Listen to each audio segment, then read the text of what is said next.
As we follow the developing news out of Dallas, where 5 police officers were shot and killed, we're asking the question, how can we be united, not divided? News specialist Andrew Wittenberg is live with a panel of opinions on how to do that. Andrew? Yeah, and it's a big topic, but we're going to do our best to talk about this, discuss it, and have an open dialogue, because when we got together today, we all thought that that may be the element that's missing from moving forward as a country in that united, not divided front. We have Chris Bertram, retired police officer from Unified Police. Lilian Newey, whose brother was killed by a police officer in 2001, is with us as well. And Jasen Lee, reporter with the Deseret News. Lilian, we had the discussion last hour talking about exactly your experience and having a relative, a close relative, who had been killed by a police officer. Do you think there is an inherent responsibility by police to be more cautious now more than ever? Or is the responsibility still with the citizen to make sure they are obeying at all costs? I believe there's a responsibility on both ends. I think right now we're kind of driven by fear, and unfortunately people are just reacting. So as I see these things, and since a couple of years ago I've had a son, so all of a sudden I'm panicking. I'm like, okay, when he gets older, do I need to tell him, okay, if you get pulled over, you've got to behave a certain way and everything? I didn't worry about that with my girls.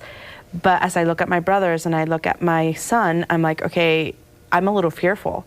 And that shouldn't be the case. What will you tell your son when he grows up? I think I'm always going to educate him to respect law enforcement, and to I try to get him around people of law enforcement so he feels comfortable, and to be a law-abiding citizen. But by the same token, I think police officers also need to not react. I think sometimes if they're fearful for their life, if they're fearful that, you know, they react there's something going on. I mean, this is a disease. Honestly, it's a disease because we have reactions and it's back and forth, back and forth. Chris, I'm interested in your perspective as a former police officer, 25 years.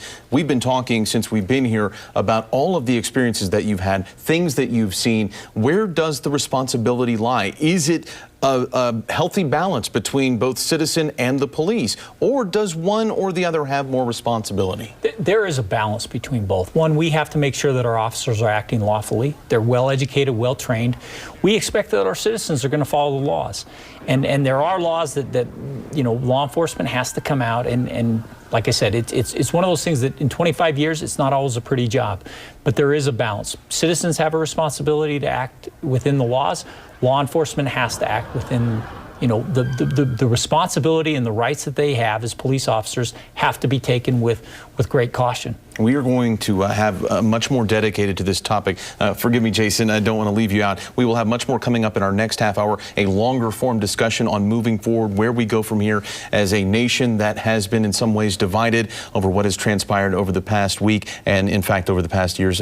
Dave and Ashley, we'll send it back to you for now with more coming up in 6:30. Lots of these kinds of conversations going on today. Andrew, thank you.